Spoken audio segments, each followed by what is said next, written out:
बड़ी खबर आपको चमोली से बता रहे हैं, जहां पर चमोली के माड़ा गांव में एक बड़ा हादसा हुआ।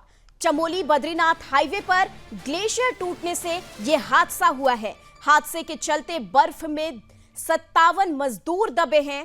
वहीं 16 मजदूरों को रेस्क्यू किया गया है, जबकि रेस्क्यू में आईटीबीपी और सेना की टीमें लगातार जुटी हुई हैं। हादसे को लेकर सीएम ने तत्काल बैठक बुलाई है। बैठक में आपदा प्रबंधन सचिव भी मौजूद हैं। हादसे को लेकर गृह मंत्री ने सीएम धामी से बातचीत की है फोन पर और हादसे को लेकर तमाम जानकारी भी ली है।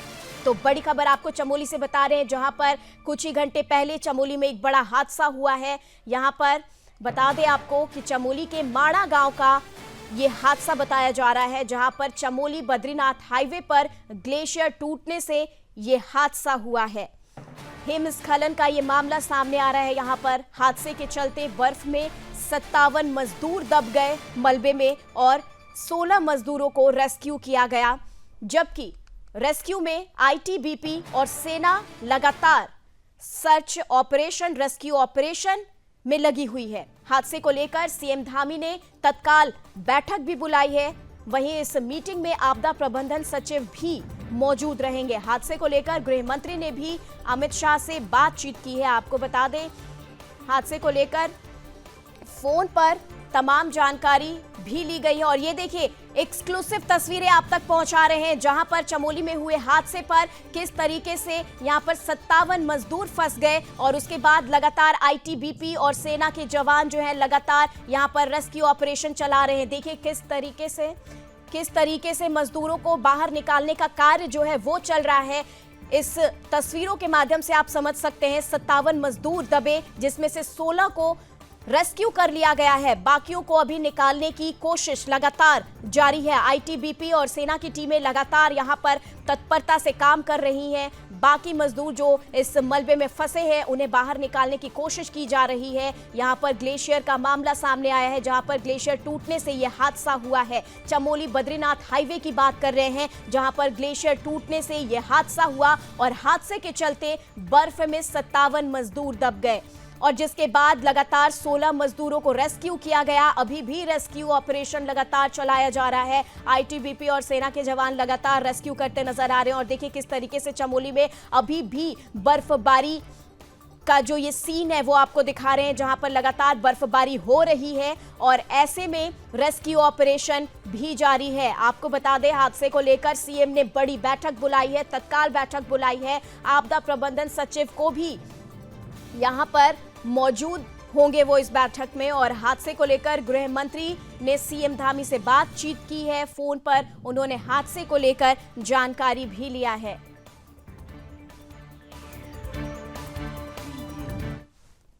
के हमारे 57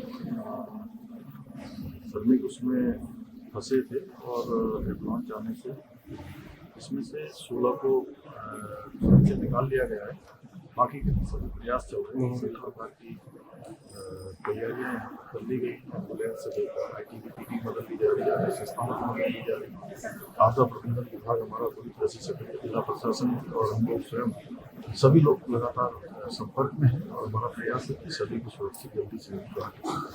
आज सुबह माना गांव के पास एक हिमखंड टूटने से बॉर्डर रोड्स के कई लोगों के दबे होने की सूचना प्राप्त हुई थी। सुबह 8 बजे से भारतीय सेना की आइबेक्स ब्रिगेड ने रेस्क्यू ऑपरेशन लॉन्च किया था और उस रेस्क्यू ऑपरेशन में 7 अफसर, 17 जेसीओ और तकरीबन 150 अदर रैंक्स लगे हुए हैं।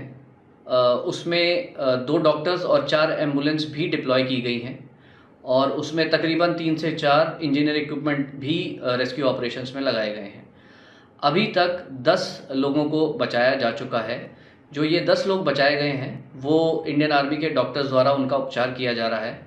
और इस समय वेदर कंडीशंस बहुत ख़राब हैं, लेकिन इस दौरान भी हमारी इंडियन आर्मी के लोग इस समय भी रेस्क्यू ऑपरेशंस में लगे हुए हैं। और चलिए इस खबर पर विशेष जानकारी के साथ इस वक्त हमारे साथ उत्तराखंड से ब्यूरो चीफ कृष्णा कुमार है।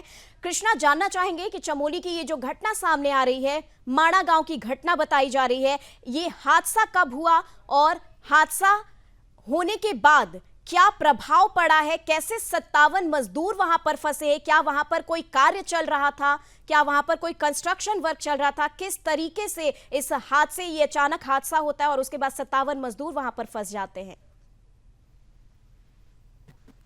बिल्कुल निमि, देखिए जैसा कि उत्तराखंड मौसम विभाग ने राज्य में पहले ही ऑरेंज अलर्ट जारी किया था और भारी वर्षा और बर्फबारी की उन्होंने चेतावनी जताई थी। तो पहाड़ी जो क्षेत्र हैं, जो 3500 मीटर के अधिक क्षेत्र है, जैसे कि हम बद्रीनाथ की बात करें, जोशीमठ की बात करें या रुद्रप्रयाग की बात करें, ऐसे में जो पहाड़ी क्षेत्र है वहाँ पर बर्फबारी जो है वो लगातार जारी थी। तो इसमें बद्रीनाथ से 5 किलोमीटर आगे भारत का प्रथम गांव पड़ता है माणा। वहाँ पे काफी ज्यादा बर्फबारी की वजह से जो है सड़कें बंद हो गई थी, जिनको साफ करने का काम और सड़क के दोबारा सुचारू करने का काम बीआरओ के 57 कर्मचारी कर रहे थे। लगभग सुबह 8 बजे से पहले की ये घटना है, जब बीआरओ का जो कैंप है उसके पास से ही एक बड़ा सा एवलांच होता है, जिसको देखते हुए सभी कर्मचारियों में भगदड़ मच जाती है, जिस भगदड़ में 57 कर्मी जो है वे दब जाते हैं। जिसके बाद से वहाँ पे रेस्क्यू ऑपरेशन जब सूचना के बाद चलता है आर्मी द्वारा, तो उसमें अब तक जो है वो 15 से 16 मजदूर जो है वे सकुशल बचा लिए गए हैं। 41 कर्मी जो है वे उसमें अभी भी फंसे हुए हैं। आर्मी और आईटीबीपी द्वारा वहाँ पे जो है लगातार रेस्क्यू ऑपरेशन जो है वो चलाया जा रहा है। इसकी सूचना समय पर इसलिए वहाँ पे नहीं मिल पा रही है क्योंकि नेटवर्क कनेक्टिविटी वहाँ पे जो इन दिनों है वह एकदम जीरो चल रही है। कोई भी साधन वहाँ पे बातचीत करने का नहीं मिल पा रहा है। इस वजह से सूचनाएं भी वहाँ पे बहुत देर से मिल रही है, क्योंकि सुबह 8 बजे की घटना है, दिन में लगभग 12, साढ़े 12 बजे 1 बजे तक ये देहरादून खबर पहुंचती है, जिसके बाद से शासन प्रशासन जो है एकदम एक्टिव हो जाता है। मुख्यमंत्री पुष्कर सिंह धामी ने जो है पूरे मामले पे खुद संज्ञान लिया। जब उन्हें पता चला, उन्होंने खुद आपदा सचिव से बात करी है और पूरी घटना की जो है उन्होंने जानकारी ली है। जिसके बाद वे आपदा कंट्रोल रूम भी पहुंचे, जहां से उन्होंने पूरी मॉनिटरिंग करी है। माफ कीजिएगा, जोशीमठ के और चमोली से उन्होंने जिला आपदा अधिकारी से भी बातचीत करी है और पूरी एक तरीके से किस तरीके से रेस्क्यू ऑपरेशन चलाया जा रहा है इसकी पूरी जानकारी उन्होंने ली है। क्योंकि एसडीआरएफ भी जो है वो काफी समय पहले जोशीमठ से बद्रीनाथ के लिए निकल गई थी, तो लगभग 2 से ढाई घंटे का रास्ता है, क्योंकि इन दिनों बर्फबारी भी काफी ज्यादा हो रखी है। तो टीम को भी रेस्क्यू करने के लिए पहुंचने में काफी दिक्कतों का सामना जो है वो करना पड़ रहा है। उम्मीद जताई जा रही है कि आज रात तक रेस्क्यू ऑपरेशन जो है वो पूरा कर लिया जाएगा, क्योंकि भारतीय सेना ने वो सुबह से मोर्चा संभाला हुआ है। अब किस तरीके से वहाँ पे क्या कंडीशन चल रही है इसका अपडेट जो है वो शाम को 6 बजे के आसपास ही पता चल पाएगा। निमी कृष्णा, एक और मामला जो है वो चमोली बद्रीनाथ हाईवे जो है, अब उस पर ये जो हिमस्खलन हुआ है, इसके बाद चमोली बद्रीनाथ हाईवे किस तरीके से प्रभावित हुआ है?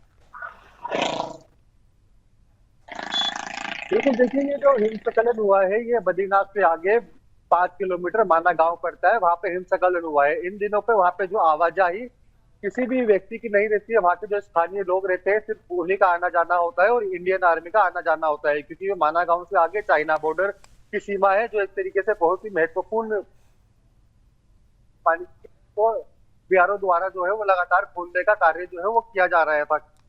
जिस वजह से जो है वो आज सुबह हिमस्खलन हुआ, तो जो कर्मी उसमें लगे हुए थे सभी रोड की सफाई करने में, यानी कि रोड में जो बर्फ पड़ी हुई थी उसको हटाने के लिए, तो वो एवलांच की जो है वो चपेट में आ गए, उसको दब गए, जिनको बचाने के लिए रेस्क्यू ऑपरेशन जो है वो लगातार अभी तक जारी है। शाम 6 बजे के बाद स्पष्ट हो पाएगा कि इंडियन आर्मी द्वारा कितनों का रेस्क्यू कर लिया गया है, क्योंकि कुछ देर पहले फोन के माध्यम उनसे मेरी अपने साथ कहा है कि कीजिएगा, तो उन्होंने साफ कहा है कि 8 बजे करीब जो है आर्मी को ये सूचना मिली थी, जिसके बाद पूरा आर्मी ने जो है वो रेस्क्यू संभाल लिया है। लगभग 400 से ज्यादा आर्मी ऑफिसर जो है पूरे रेस्क्यू ऑपरेशन में लगे हुए हैं। रेस्क्यू करके उनको आर्मी के जो कैंप हॉस्पिटल है वहां पे उनके आर्मी के डॉक्टर जो है वो ट्रीटमेंट इस समय 16 जो कर्मी वहां से रेस्क्यू किए गए थे उनके द्वारा किया जा रहा है। मिनी में ठीक है, आप हमारे साथ इस खबर पर बने रहे। फिलहाल आपको ये सीधी तस्वीरें उत्तराखंड से दिखा रहे थे, जहां पर सीएम पुष्कर सिंह धामी ये खास मीटिंग के दौरान उनकी ये तस्वीरें हैं, जहां पर वो लगातार रेस्क्यू को लेकर चर्चा करते नजर आ रहे हैं।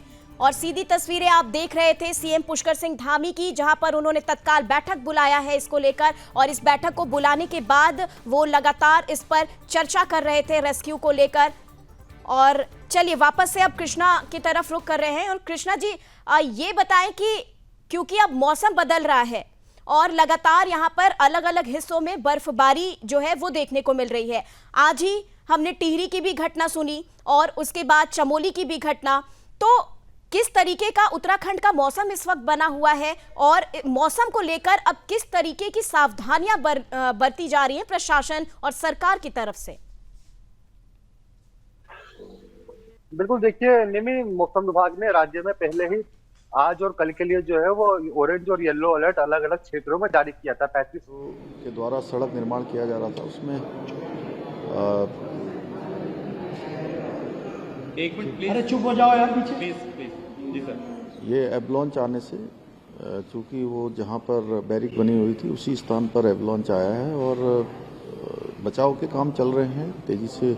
सभी चाहे आईटीबीपी है, सेना के लोग हैं, स्थानीय प्रशासन के लोग हैं, वायुसेना के लोग हैं, एक्सपर्ट हैं, सभी से वार्ता हो चुकी है। सभी लोग अपनी पूरी तरह से बचाव और राहत कार्य में लगे हुए हैं, जो भी जिस स्तर पर, क्योंकि मौसम थोड़ा अभी खराब है, विजिबिलिटी बहुत नहीं है, इसलिए हेलीकॉप्टर सेवा वहाँ पर नहीं हो पा रही है और जो स्नो एक्सपर्ट हैं उनकी भी सेवाएं ली जा रही हैं और आईटीबीपी के लोग वहाँ विशेष रूप से काम कर रहे हैं। एनडीआरएफ भी वहाँ लगी है, एसडीआरएफ की टीम भी लगी है और हम लोग भी यहाँ से लगातार मॉनिटरिंग कर रहे हैं। हमारा प्रयास है कि जल्दी से जल्दी जो भी हमारे उसमें मजदूर भाई फंसे हुए हैं, श्रमिक फंसे हुए हैं, काम करने वाले, उन सभी को जल्दी बाहर निकाला जाए और अलग अलग स्थानों के लोग हैं जो काम कर रहे हैं उनके लिए यहाँ से अभी हम हेल्पलाइन भी जारी कर रहे हैं, जिससे कि सभी को ठीक प्रकार से जानकारी मिले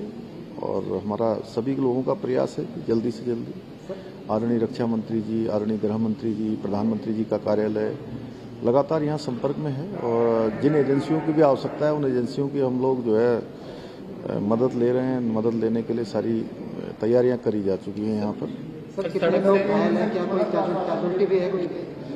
देखिए, ये चूंकि अभी जब तक पूरा सही प्रकार से वहाँ पर रेस्क्यू नहीं हो जाएगा तब तक ये कहना मुश्किल है कि अभी कितने लोग बाहर हैं, कितने लोग अंदर हैं। चूँकि कुछ लोगों का ये कहना है कि कुछ लोग पहले भी बाहर निकल गए थे और लेकिन 10 लोग अभी अस्पतालों में हैं, जिसमें से 3 लोग थोड़ा सा उनकी घायल थे, तो उसमें से ट्रीटमेंट के बाद 3 में से एक की हालत में अच्छा अभी सुधार हो गया, ऐसा मुझे बताया आईटीबीपी के लोगों ने, आईटीबीपी के अस्पतालों में। सर बर्फ है रास्ते पे, बर्फ बहुत है, सड़क से भी टीमें हैं, हमको पहुंचने में थोड़ा सा सड़क से दिक्कत है, बर्फ बहुत ज्यादा है। लगातार बर्फबारी अभी लगातार भी हो रही है, बारिश भी हो रही है और चूँकि कई जगह पर मार्ग भी अवरुद्ध हो गया है, इसलिए थोड़ा सा बचाव कार्य में चुनौतीपूर्ण हो रहा है बचाव कार्य। लेकिन उसके बावजूद भी मौसम विभाग से भी बात कर ली गई है। कल प्रातःकाल से मौसम खुलने की संभावना उन्होंने बताई है। जैसे ही मौसम खुलेगा तो हेलीकॉप्टर हैं जो इसके एक्सपर्ट हैं, बचाव दल, बचाव करने वाले ऐसे स्थानों पर, उन सभी से बात हो गई है। सभी लोग अपने पे एक दूसरे के साथ जो है संपर्क में हैं और तत्काल जो है वैसे रेस्क्यू अभियान अभी चल गया है, क्योंकि वहाँ पर सेना के लोग भी हैं, आईटीबीपी के लोग भी हैं जो मौके पर ही हैं, तो वो सब बचाव कार्य में लगे हैं। आज ऑरेंज अलर्ट भी जारी किया है दोबारा। सर किन-किन राज्यों के मजदूर?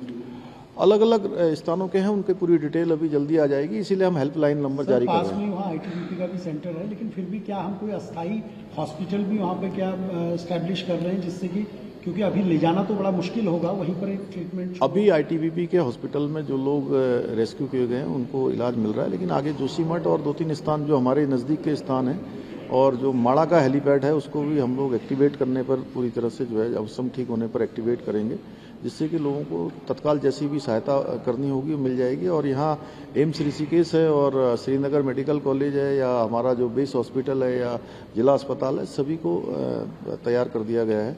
कहीं पर भी जैसी ज़रूरत होगी, जिस प्रकार की स्वास्थ्य की सेवाओं की आवश्यकता होगी वो सेवाएं हम उपलब्ध कराएंगे।